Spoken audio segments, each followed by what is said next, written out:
Sure, sure. So thanks for the introduction. Yes, I'm Doug Davison, D. Davison on the Fantasy Grounds forums, and one of the two owners and developers for Smite that makes the Fantasy Grounds virtual tabletop and a few other little small things here and there. So I'm not one of the original creators of Fantasy Grounds. I don't know if that's something that everyone in the audience knows or not, but Fantasy Grounds, a little history there is that it was created originally in around 2004 by three guys out in Finland, Villa, and Taro. So those guys did a great job at building kind of a proof of concept early on about how you could do virtual tabletops, and that's where a lot of the architecture that we have today is from that original creation. And then at one point along the way, I don't know if it was 2006 or 2007, they put out Fantasy Grounds 2. So a lot of people will see references. There's still a lot of documentation that mention Fantasy Grounds 2 or FG2. You'll see that often online. And then I came in I was an end user of the product. I purchased it back in 2008 when I was in Illinois, and I gamed my whole life basically, role-playing, often a DM and a player occasionally as well. And so I had a really, really good group of folks that I've met in Illinois and was gaming with on a regular basis, and we were going to move back to my home state of Kentucky, and I was looking for ways that I could continue and game with them remotely. And I'm a software developer by trade. That's what I have a computer science degree from the University of Kentucky, and so I often looked for technology to solve problems that I have or to create solutions to make things more streamlined and so forth. So it wasn't new to me to use software for an assist for running D&D games and that sort of stuff. So I used a lot of software like character creation tools, and I used a lot of even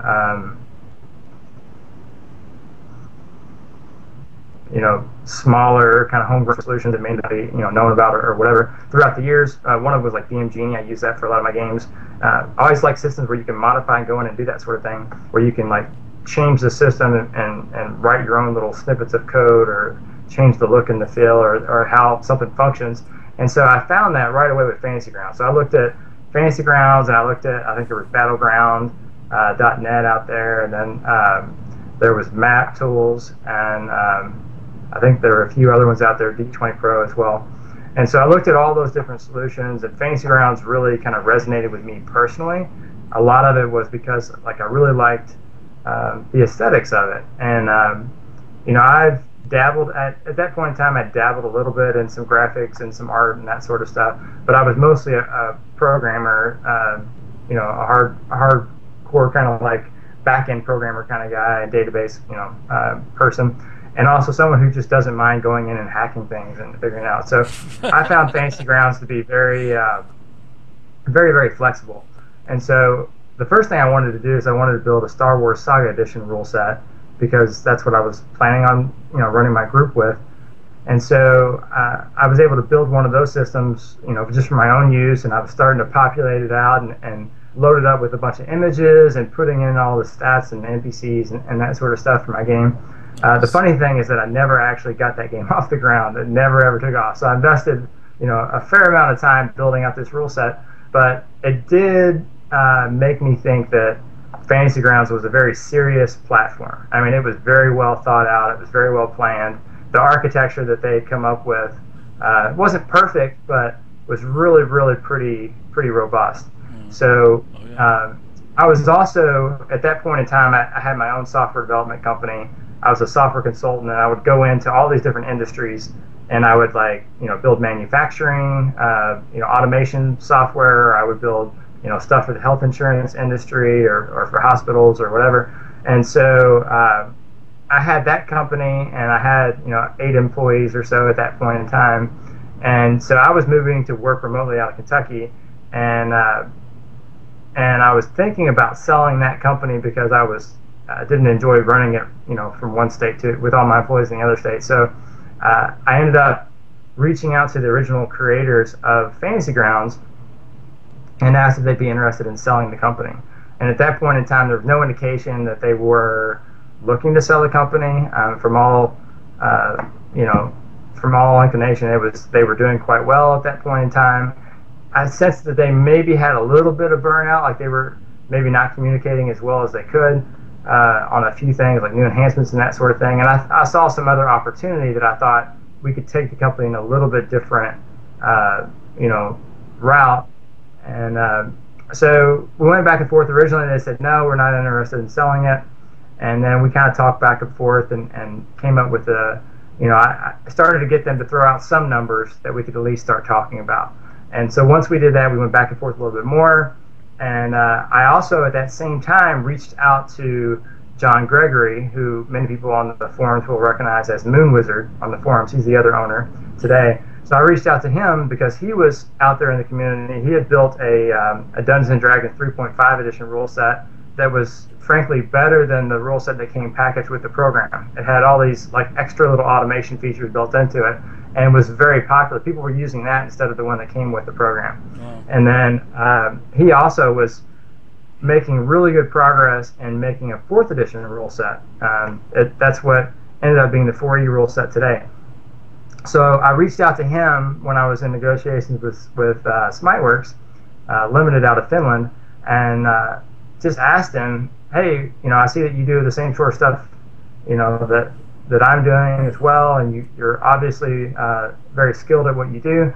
Would you be at all interested in going in with me and partnering up to make this purchase? And so I tried it. At one point, I got about 10 people together that were all going to invest and pool our money and then buy the software from you know, the original creators. Yeah. And so everybody ended up dropping out. John was interested, but he thought the price wasn't quite right. So anyway, we ended up falling out, and I ended up buying the company completely on my own. and then that was in 2009. That was in like September 2009. And then in January, I guess in between that point in time, there was also another small company called Digital Adventures out there that was doing third-party conversion. They made the original Savage Worlds and the original Call of Cthulhu rule set. And then there was like a few other ones, Iron Heroes, some other sort of stuff out there too that they had built. And so they had some good relationships with like Pinnacle Entertainment Games and with Chaosium and some of the other publishers. It was quite nice. And they approached me and asked if I'd be willing to buy their, you know, rights to their intellectual property and then bring that over. And at that point in time, I was completely tapped out. I had zero extra funds to buy anything.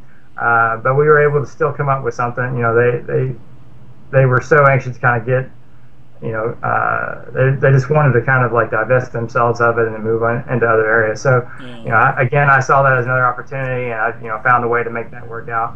And what that allowed me to do was very nice as well, is that on top of getting these relationships with these publishers, which didn't automatically transfer, but it got my foot in the door to talk with some of these different publishers. We were able to, you know, get them signed under new contracts, new agreements, so that if the IP of the Fantasy Grounds conversions transferred over to me, that at least I could continue to sell those and support those publishers. And then on top of that, you know, the Digital Ventures guys had built a small community of community developers, again, like myself and like John, who were the people doing these conversions. So they were oftentimes other programmers like me who were just doing it for like the hobby of it and the love of creating these sorts of things, or they were people who just loved gaming so much they'd go in and they'd hack and figure out how to make the adventures and how to do that sort of stuff. So I also got introduced to a group of people like right out of the gate too. So a couple of things like really just all fell into place perfectly when I first kind of took over the company. And then I reached out to the community pretty early on and just, you know, shared my thoughts about the vision of where I thought the company would need to go in the next couple of years or so to be financially stable and you know, that sort of thing, and where I saw the growth and where I saw where we can improve things for the end user as well. Because again, my main motivation of buying the company was not, hey, I'm going to get this and make a bunch of money. It was that I wanted to be a good steward of the program and of the community, basically, because I already had a full-time job. And was doing, you know, my own thing that way. So this wasn't really for that purpose, but, you know, it's always kind of in my mind. I'm always trying to find a way that I can, like, you know, make everything, you know, work out from both perspectives. So, that worked out okay. And then I reached out to John, let him know, how things were looking after we kind of got, up and running, and then asked him again, hey, I know things didn't work out the first, time when we tried to go in on the purchase price, but I'd still love to have you as part of the team officially. And so basically he decided to come back on board after all, and he joined me in January 2010, and he brought with him his 4th edition rule set and just another full developer that's going to work, full time on it. Sorry. I got this like nagging allergy cold thing, so I'm popping in. I love the 4E rule set, man. Like we were saying off there, that's I love the 4E rule set. It does everything. Yeah, so a lot of that automation, a lot of the thoughts on how all that sort of stuff comes back from John's original 3.5 edition rule set that he had made, the JPG rule set basically, and then the 4th edition rule set as well. Nice. That's a great story, man. I like hearing about stuff like that, how things start up, and I like to see how where something has come from and where it is today, because it seems like Fantasy Grounds is growing. I mean, it really does. Because I bought it, it's like we had talked about. I bought it back in 2013. I didn't have the best experience with it, and that was my fault because I was impatient. But since I started looking at it again, my viewers were like, "Man, you really got to check out Fantasy Grounds 2." And I was like, "Look, guys, I already bought it. I'm already got invested all this time into Roll20, and so when I checked it out, I knew that night on stream when I checked it out and re-downloaded it, I knew that it was a totally different experience from the first time back in 13, because there were so many errors with character sheets and just modules at all, and in general.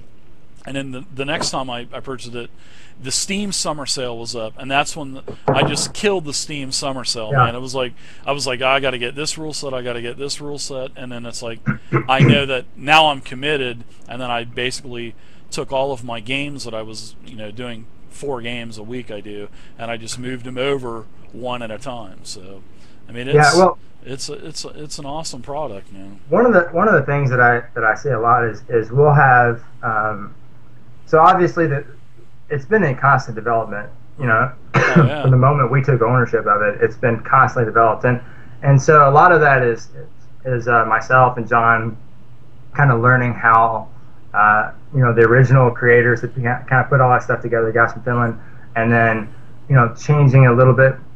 It used to have some issues where it would crash a lot more often as well too when we first took ownership, and so over time it's just gotten more and more solid. So, but we're feeling that we're starting to get to the point to where we've gone about as far as we can go with the existing code base. We really kind of want to move it to a newer platform that'll be easier to support and develop going forward, and add lots of more kind of cool new features in it. But one of the things that that I see oftentimes is it's the internet, and there's always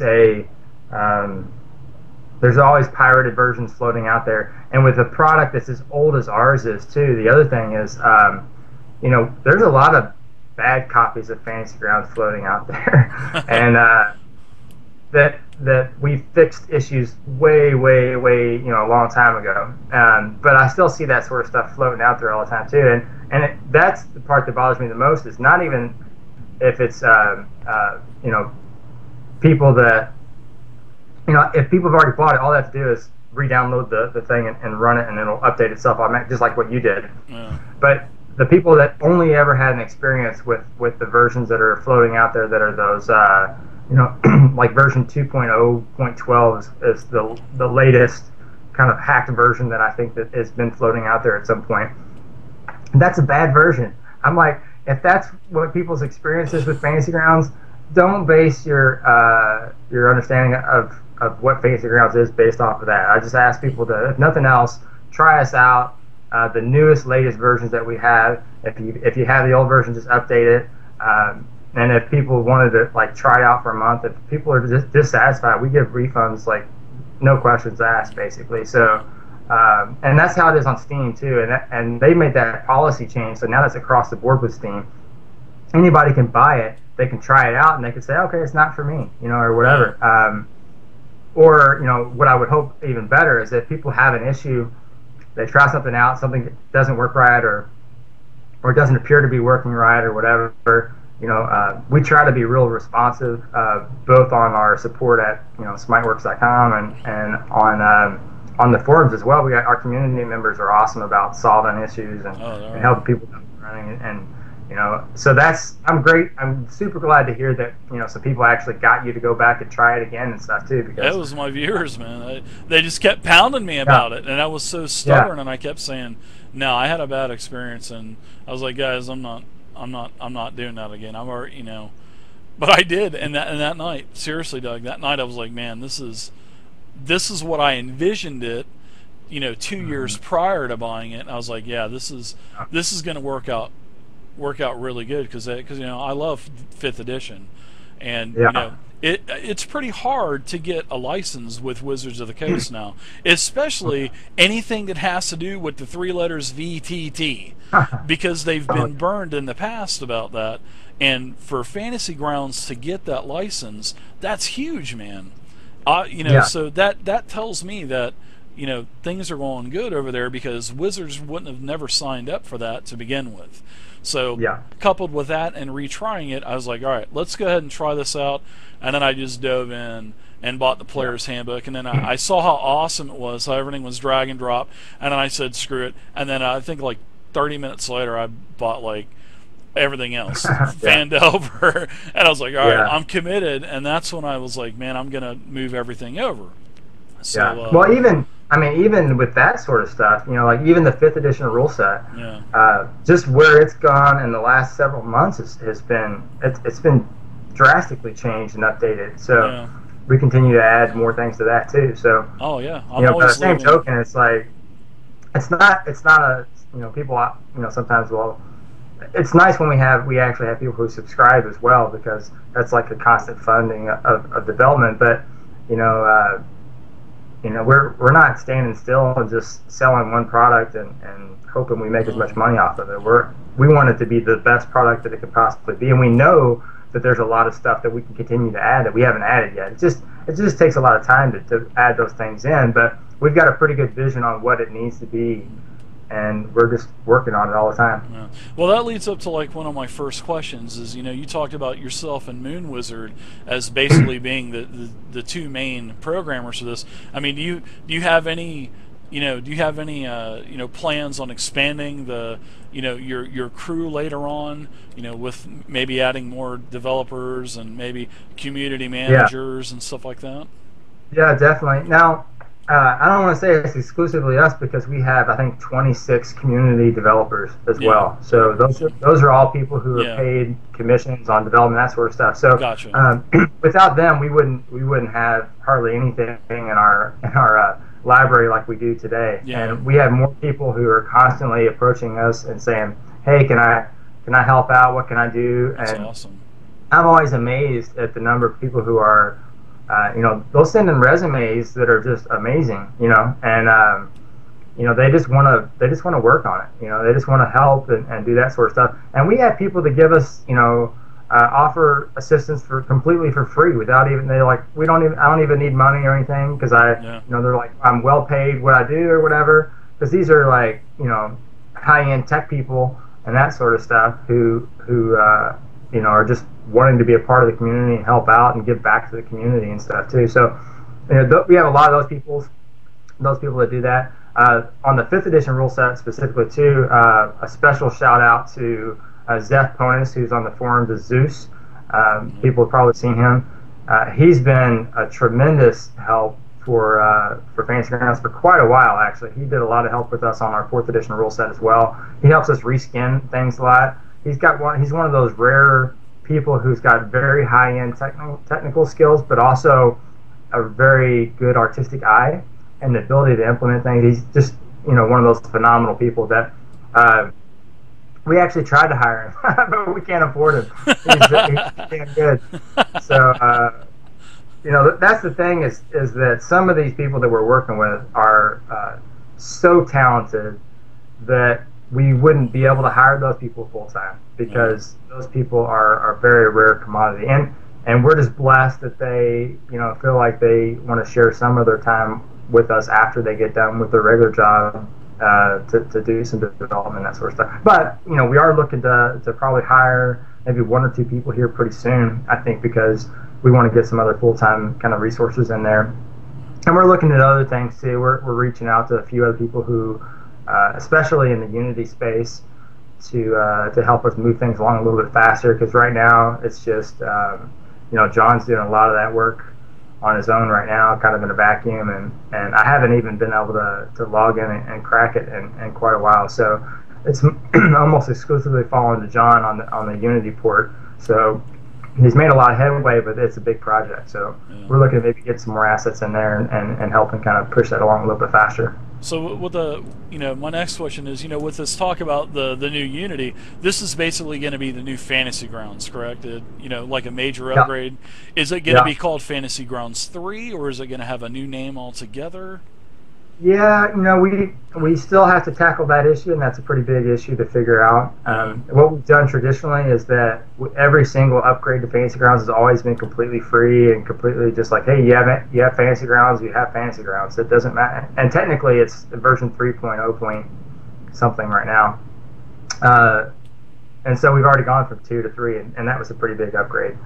But we haven't completely figured out yet how we're going to manage that because it's a massive overhaul.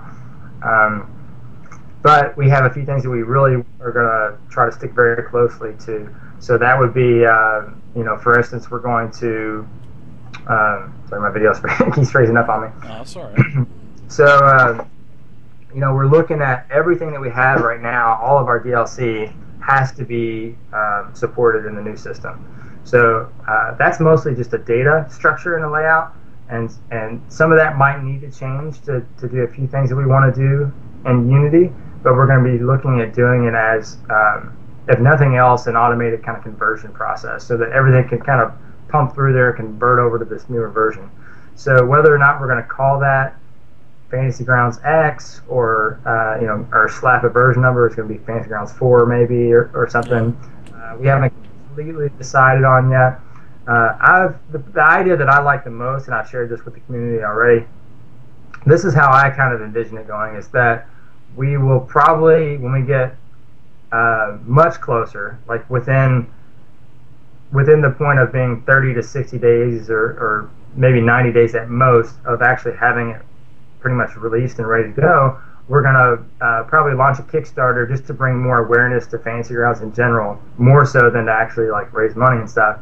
But we're probably putting a few layers there, which are going to be upgrade layers, so that if you already have Fantasy Grounds and you want to upgrade, you can just select to do that, and then it'll automatically upgrade. So one of the things that we're looking to do for that is that, yes, there would be a upgrade fee of some sort, but we probably do like almost like a pay what you want sort of style upgrade fee.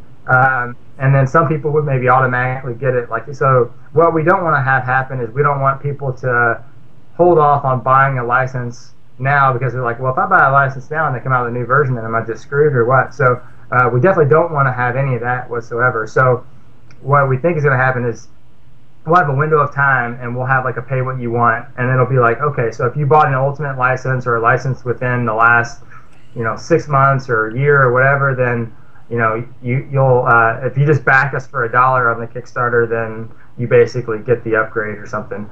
But if you feel like it's worth more, then we'll have like a couple other tiers, and then we'll have some guidelines and some recommendations on what we believe would be a fair one. But we don't know what everybody's individual situation is.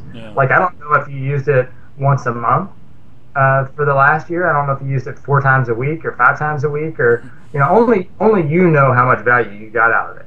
So it would not be right for me to try to assign what value you've already got out of the software. And I think if we do that sort of thing, maybe we can have some kind of special unlocks. If we get X number of people that have selected this level, then maybe we'll be able to like throw out some free modules or new maps or that sort of stuff too. Chat saying they want Moon Wizard plushies and Smite Works sippy cups. That's there we go. That's part of the Kickstarter. Yeah, that's awesome. That's like exciting to hear, man. They don't get those anymore, right? The hats with the 2 beers and the straws coming down. Do they? Oh, yeah, that was big when I was a kid in the '80s, man. You know, everybody had those at the ball game. Yeah, now see, because it's RPGs, maybe it could be like you know, the Viking helmet, and you just fill up the horns with whatever your favorite. I like it. Yeah, Mountain Dew or beer or whatever. Yeah, that's cool. Shoot. Yeah, that was going to be one of my questions. Was, you know, would we, you know, expect to see a price increase? And I think that's actually an ingenious idea to do Kickstarter. First off, I mean, Kickstarter is so popular, and plus it can actually help fund more advancements to the program, that what's already going to be there for the core. And I think, man, that is such a great idea. Really? Yeah, it's almost a marketing ploy in a lot of ways, and it's great for doing that because it raises the awareness so much. I mean, if you look at the other virtual tabletops that have kind of gone that route, I think that's how they get a lot of notice, you know, initially. Yeah. So about all this talk with Unity and Fantasy Grounds X and 3 and all these other numbers, can you talk about some of the, you know, the modifications that we're going to see differently? I mean, is there going to be like a sound cloud involved? Are you going to implement some type of like WebRTC? You know, I've had a lot of my viewers will say, hey, sometimes the screen gets a little bit cluttered. You know, are there going to be better map making tools to where you can actually take tile sets like in other competitors to where you can lay these tile sets down, work on them in different layers and whatnot? And I actually also saw in the forum somewhere that there's going to be animated spell effects possibly in the new Fantasy Grounds. Yeah, so Unity is such a much more sophisticated package than basically, you know, what we're using right now. And with Unity comes all these extra libraries as well that we can tap into very easily. There's basically a plugin mentality that you can pick up a plugin. So it doesn't do all the work for you. It's not like you just select from a thing and say, oh, add spell animations, add this, add whatever. Yeah. But it'd be nice if it was like that, though, wouldn't it? Yeah, it would be kind of cool. Yeah. But what it does do is it cuts out a lot of the development time. So then you don't spend the time developing all this really cool stuff. What you do instead is you spend the time integrating those really cool things that are already built into something else that's already there. So there's already stuff like there's already SoundCloud kind of plugins and that sort of stuff for doing like streaming of multiple channels of sound and linking sounds up with things already. That stuff's kind of already natively supported in Unity, and so then that stuff all becomes possible. And we're still, like I said, we're still working on, you know, the plumbing, a lot of the plumbing sort of issues, which is kind of code speak for you know, all the boring sort of behind the scenes sort of stuff. But even that stuff to me has got some exciting features. You know, the idea of doing a cloud-based sort of a campaign to me is really intriguing because it gives you a lot more opportunities. You know, a lot of people are restricted by their upload speeds, and so right now the way the architecture is set up, and people may not realize the importance of this sort of thing, but it's a peer-to-peer architecture, which when I host a game as a GM, I've got 6 people. Then I'm sending data out to 6 different people whenever I push a map out. Yeah. And so what a cloud-based kind of architecture would allow us to do is it would allow us to send that up, you know, from the GM would send it to one place, and then from that one place it would then distribute it out. So it's kind of similar to like a cache delivery network, which is what we use for like our website to do stuff. You know, it's got geosynchronous you know, locations all throughout the globe, basically, that distribute the same sort of content out and makes it a lot faster and more stable. And then that also then opens up other options. Like one of the things that people have often asked is being able to pass the GM mantle around, so that, you know, if you have this ultimate license or whatever, then maybe you could even share that with another GM or something. Now, you know, I just responded to someone that asked that sort of question on the Steam forums just the other day.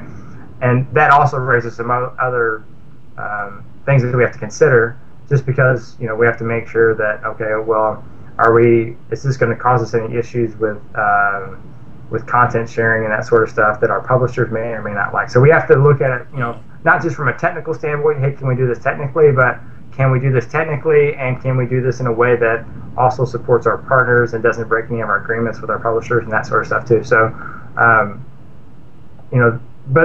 the fact that the technical aspect is going to be possible is makes it much nicer. So some things that I'm really interested in, and none of these things are going to come right away. I mean, what we're going to have happen is that we're probably going to get a relatively basic version up on Unity, which will look very similar to what we do today. May even have a few things that are broken for custom rule sets people have built or whatever that'll take us a little bit of time. So we're going to go into a basic release, try to get that as stable as possible, try to make sure that everybody can do the stuff that they can do today, maybe add a couple different new features that people will be excited about that will make it worth them going through this process of, okay, now I have to have things changed around a little bit and figure out how to do things, in this new interface. But once we've made it a little bit down the road with that, then we can start looking at putting in the stuff like the SoundCloud. We could do stuff like integrated video and chat and voice and that sort of stuff too, so that you can have your video cameras set up if you want to. Maybe that'll be an option we're playing around with. We're also talking about the maps. Really cool stuff with maps. Actual dynamic lighting, looking for vision blocking and that sort of stuff. Some things that I think we can do in that space. Doesn't make sense for us to build that out in our existing architecture because it's going to be completely different when we get to Unity, so we're holding it off for then. We've got some really nice new dice mechanics that will definitely be in there, so it's going to support more kind of standard dice nomenclature. So you should be able to with just the dice chat commands, that sort of stuff, the people that are making the core RPG-based rule sets will be able to handle any kind of dice mechanic that's out there in the wild, basically, for RPGs, just kind of more natively out of the box. The other things are, I don't know if you've looked much on the hex grids, but the hex grids and the square grids and the movement and that sort of stuff, we can do a lot more with pathfinding. We've already prototyped out some really cool stuff with that. Even elevation. So you could even do, I don't know if you play like Final Fantasy Tactics and that sort of stuff, where you even have like the different tiles or some sort of like XYs, right? Yeah. So you end up with you got your XYs and your Zs and that sort of stuff too. So that sort of stuff, being able to rotate the map around to have isometric views, even with 3D sort of tokens. So one of the things we did, we were originally going to partner with, I don't know if people have seen it, the 3D Virtual Tabletop, which has a really nice looking interface that's very specific in what it does. It shares a map and tokens and stuff, and that's pretty much all it does. But that same philosophy is one that we were exploring as well, which is basically we have this existing library of all these tokens and artwork and that sort of stuff, a lot of tokens of figurines and that sort of stuff, which we have in a 2D format that lay flat, almost like a square, on a map, and they move around. But the nice thing is that you can take that, you can flip it up, put it on like a stand-up sort of a thing, but make that a 3D object that can be moved around. And that way, you suddenly have an isometric view, much like you would have with like the Pathfinder pawns. Yeah, that's what I was fixing to ask. The Pathfinder bestiary, pogs with the little stands. Man, that's amazing.